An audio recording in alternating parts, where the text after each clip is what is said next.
Hola, soy Estefanía, maestra de educación primaria y preparadora. Si te vas a presentar a las oposiciones de 2024, hoy estoy aquí para ti. Pero antes, déjame contarte en primicia que estamos preparando una academia de oposiciones para docentes.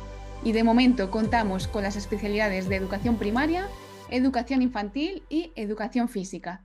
Si estás interesado o quieres saber más información, te dejo mi email en la descripción del vídeo.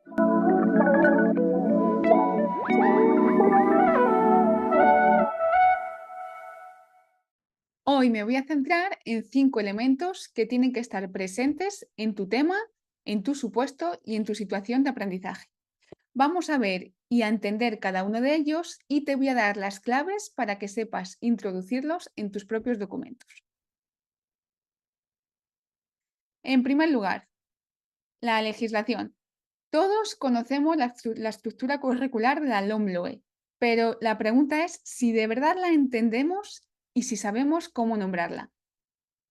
En lo alto de esta estructura encontramos los fines y principios de la educación. Son principios generales para todo el sistema educativo y para todas las etapas.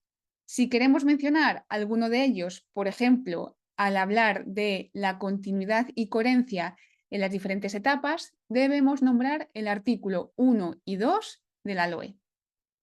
En el siguiente nivel, en un verde un poco más clarito, nos encontramos todos aquellos elementos que son comunes para nuestra etapa, para la educación primaria. Aquí no hay distinción ni por áreas ni por cursos. ¿Qué encontramos? De nuevo, los fines, pero ahora fines centrados en la educación primaria, como el aprendizaje de la expresión y comprensión oral, de la escritura, del cálculo, etc. Al nombrarlos, tengo que marcarlos en el artículo 4 del Real Decreto 157. Los principios generales de la educación primaria. ¿Qué me cuentan aquí? Que es una etapa obligatoria, que es una etapa gratuita, las medidas organizativas. Todo ello me aparece tanto en el artículo 16 de la LOE como en el artículo 5 del Real Decreto 157. Pero ¿qué sucede aquí? Que como os marco, no son iguales, porque en la LOE me aparecen diferentes, ya que incluyen también los fines de la educación primaria. Entonces, yo aquí lo que haría sería directamente nombrar el Real Decreto. Y lo mismo sucede con los principios pedagógicos. Aparecen en ambos documentos, pero de forma más extensa y concisa para educación primaria en el artículo 6 del Real Decreto 157. Nos vamos a los objetivos. Los objetivos son las metas de la educación primaria. Estos aparecen exactamente igual en el artículo 17 de la LOE y en el artículo 7 del Real Decreto. Entonces, podría nombrar cualquiera de los dos. Y por último, de forma general para la etapa, se nombran los descriptores operativos. Estos descriptores son las concreciones que se hacen para contextualizar las competencias clave. Las competencias clave son las mismas para todas las etapas y se nombran en el artículo 9 del Real Decreto 157 y se describen de forma extensa en el anexo 1 de este mismo decreto. Como os decía, al contextualizar estas competencias clave, en base a las características de la educación primaria, se redactan los descriptores operativos, que estos los debemos de conocer muy bien porque son los que definen el perfil de salida tan importante en la LOMLOE y que veremos más adelante. En el anexo 1 del Real Decreto me aparecen todos estos descriptores operativos, como vemos aquí. Pues, por ejemplo, la competencia en comunicación lingüística tiene 5 descriptores operativos. La competencia plurilingüe tiene 3. La competencia STEM tiene 5 y así sucesivamente. A la hora de diseñar cualquier situación de aprendizaje, debemos tener en cuenta cómo contribuimos con esta situación a los descriptores operativos. Por eso, en comentarios fijados, os he dejado para que os podáis descargar de forma gratuita 6 ideas de productos competenciales finales y los he relacionado en una tabla con los descriptores operativos a los que se contribuye con dicha situación de aprendizaje. Cuando lo descarguéis lo veréis de forma más clara. Y ahora concretamos un poquito más. Nos vamos a este verde un poquito más claro y nos aparecen las competencias específicas.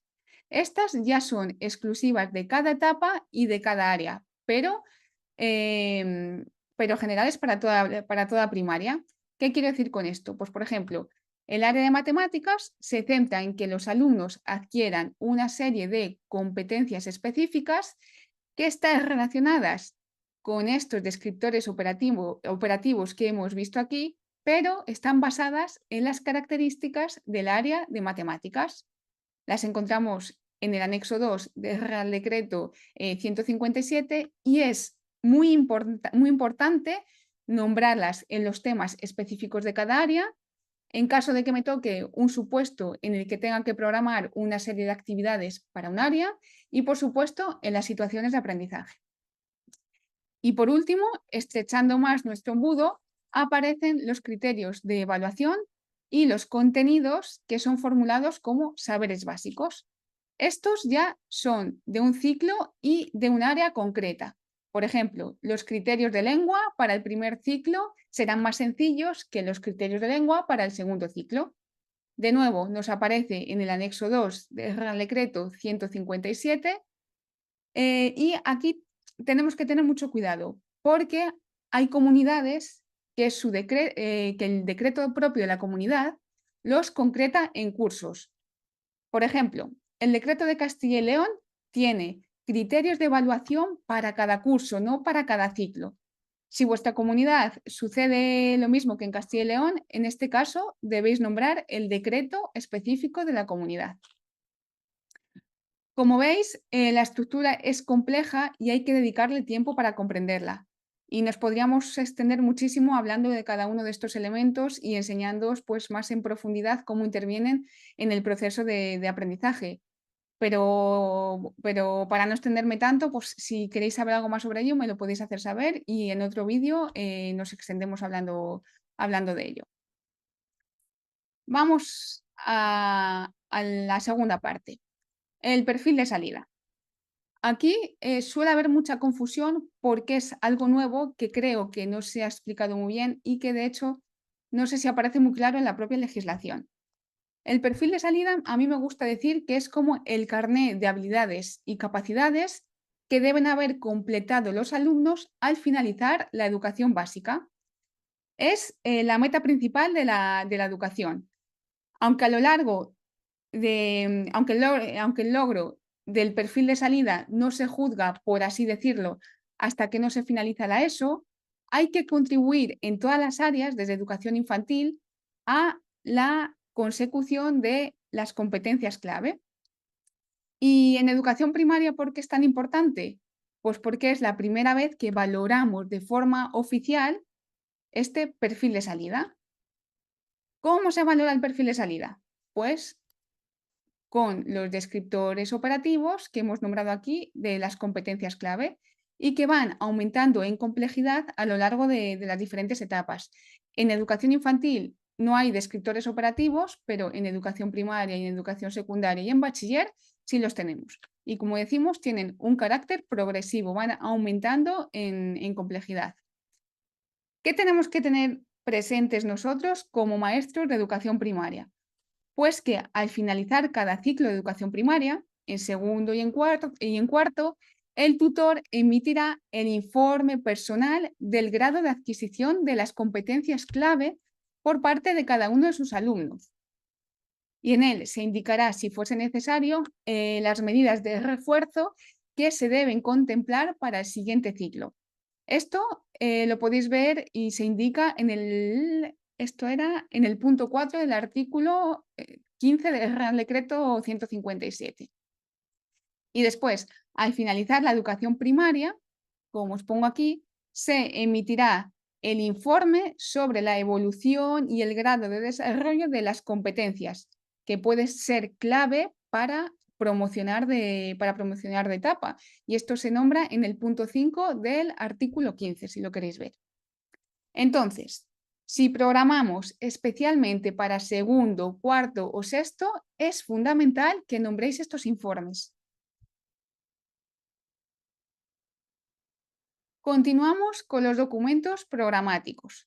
Es decir, ¿qué documentos tengo que manejar y tengo que diferenciar muy bien? Pues estos tres que os he puesto por aquí. En primer lugar, el proyecto educativo de centro. En él se recogen las concreciones curriculares de cada centro, atendiendo al decreto de la comunidad y al contexto del propio centro educativo.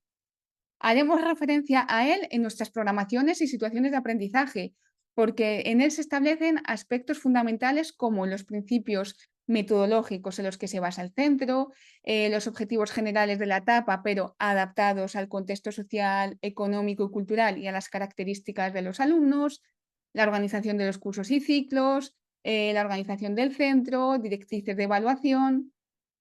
En los temas, si hablo de él, tengo que mencionar el artículo 121 de la LOE. Y en los supuestos y en la programación tengo que subrayar que he diseñado mis actividades teniendo en cuenta las directrices que emanan del proyecto educativo. Bueno, aquí también es importante que miréis a ver vuestra comunidad autónoma porque hay comunidades que tienen documentos más específicos. Por ejemplo, en Castilla y León está la propuesta curricular, que es más específica de educación primaria. Entonces, echad un vistazo a eso y si vuestra comunidad nombra o tiene documentos más específicos de la etapa, deberéis de nombrar esos documentos. En segundo lugar, la programación didáctica. Es el instrumento de planificación que nos permite aplicar las decisiones que se toman en el PEC a cada una de las áreas y cursos. Son la base para desarrollar después las programaciones de aula. Los elementos que deben incluir estas programaciones didácticas los determinan las comunidades autónomas en sus propios decretos. Y las programaciones didácticas contienen la organización y secuenciación de las unidades didácticas o de las situaciones de aprendizaje. Pues, por ejemplo, aquí la programación didáctica sería para matemáticas de segundo de primaria, de segundo A, de segundo B, de segundo C, etc. Y por último, la programación de aula. Es el instrumento de planificación, puesta en práctica y de revisión de las intervenciones educativas previstas en la programación didáctica en base ya a las características del grupo específico de alumnos. Es decir, por ejemplo, en base a las características de los alumnos de segundo A. La programación de aula no forma parte de ningún documento institucional. Es la propia planificación y seguimiento que hace el maestro y que él mismo evalúa para ir tomando sus propias decisiones. Es un documento abierto que se va elaborando y tomando las medidas necesarias a lo largo del curso escolar. En él se incorporan, entre otros elementos, pues, el diseño de cada situación de aprendizaje y su puesta en práctica. Continuamos. Es muy común que tengamos dudas sobre qué tenemos que evaluar. ¿Por qué? Pues porque a veces diseñamos una situación de aprendizaje y sentimos que abordamos tantas cosas que al final apilamos un montón de criterios para evaluar. Pero esto no está bien, porque lo que tengo que hacer es, a lo largo del curso, me tengo que asegurar que he evaluado todos los criterios y todas las competencias, incluso más de una vez porque el aprendizaje es continuo. Pero ¿cómo diferencio aquellos criterios que sí tengo que evaluar de los que no tengo que evaluar? Pues a mí me sirven estas tres preguntas que os he puesto aquí. En primer lugar, me pregunto, ¿he diseñado las actividades pensando en ellos? Es decir, cuando he ideado mi situación de aprendizaje, ¿estaba considerando un problema o una necesidad abordar este criterio? Si es que no, no lo tengo que evaluar. En segundo lugar, ¿sus contenidos son ingredientes principales de las sesiones? ¿Forman parte de las actividades que he desarrollado en el aula porque me he propuesto que los alumnos los comprendan, los diferencien, los apliquen o solo me aparecen de forma indirecta? Por ejemplo, para que me entendáis, cuando estamos trabajando la multiplicación, la suma va implícita en hacer una multiplicación, pero no es un ingrediente principal, entonces no lo tengo que evaluar. Y en tercer lugar, ¿tengo dudas sobre si los conocimientos y competencias implícitos han sido logrados? Si yo ya sé que mis alumnos han adquirido X habilidad o comprenden cierto contenido, aunque yo lo esté volviendo a trabajar de nuevo, ya no lo tengo que evaluar. Y en último lugar, ¿qué fases debo tener presentes a la hora de elaborar las situaciones de aprendizaje? Tanto si elaboro un supuesto, o sea, tanto si la situación de aprendizaje la elaboro para un supuesto práctico, como si es la situación de aprendizaje que voy a llevar a mi exposición el día de la oposición. Tres fases que os ayudarán a organizarla y a demostrar que controláis. En primer lugar, fase de motivación. En esta fase tengo que comprobar qué es lo que saben los alumnos, sus intereses, sus motivaciones, adaptarme al contexto del que partimos y a partir de ahí definir el problema que quiero solucionar y en el que se va a basar mi situación. En segundo lugar, la fase de desarrollo. ¿Qué queremos saber? ¿Qué necesitamos para solucionar nuestro problema? En esta fase tenemos que tener en cuenta aspectos como su aplicación práctica en la vida diaria de los alumnos, que tenga un enfoque competencial, que utilicemos diferentes técnicas, agentes, instrumentos de evaluación, que se trate contenido interdisciplinar, etc. Aquí ya pues sería ir nombrando, ir desarrollando las diferentes sesiones y las diferentes actividades que se van a proponer para la situación de aprendizaje. Y por último, la fase 3, que es la fase final. Y aquí lo que me pregunto es, ¿qué hemos aprendido? ¿Qué producto final elaboramos para comprobar que los alumnos han aprendido y han desarrollado las competencias y qué conclusiones extraemos para poder mejorar? Por supuesto, a lo largo de todo el proceso se debe dar diferentes momentos de evaluación, porque como os pongo aquí, debemos tener siempre presente la evaluación continua. Así que a lo largo de las tres fases, diferentes momentos para la evaluación. Y bueno, con esto finalizaríamos. En la descarga, los ejemplos que os decía antes que os ofrecían siguen esta misma estructura, así que os servirán de modelo para elaborar las vuestras propias. Y hasta aquí el vídeo de hoy. Espero que os sirva, que hayáis aprendido y sobre todo que podáis aplicarlo. Hasta la próxima.